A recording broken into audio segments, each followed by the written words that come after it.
మన పేజ్లో కన్సిస్టెన్సీ ఎప్పుడో తప్పిపోయింది. సో డైలీ 30 days వరకు కన్సిస్టెంట్గా కంటిన్యూస్గా రీల్స్ అప్లోడ్ చేస్తే మన పేజ్ ప్రోగ్రెస్ ఎక్కడికి వెళ్తుందో చూసాం. So it's day 1 of 30 days. మొన్న భోగి గొట్ట గుమ్మడికాయ ఇది. దీంట్లో ఉన్న సీడ్స్ని మొక్కలు చేసేద్దాం. ముందుగా అయితే చూసి విత్తనాలు మంచిగా కలెక్ట్ చేయాలి.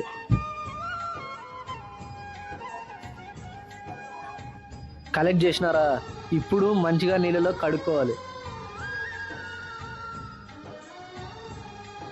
ఇప్పుడు సీడ్స్ని మంచిగా టిష్యూస్తో తుడుచుకోవాలి.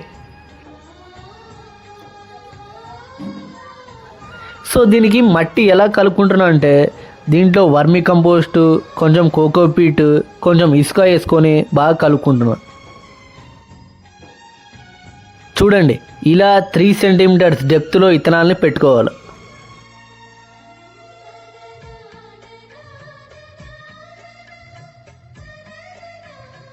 ఇంకా కొన్ని నీళ్ళు పోసి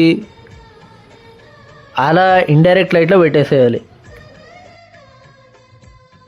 అవి జర్మినేట్ కావాలంటే మినిమం వారం 10 రోజులు అవుతుంది. నేను అప్డేట్ ఇస్తా, మీరు ఫాలో కొట్టేయండి.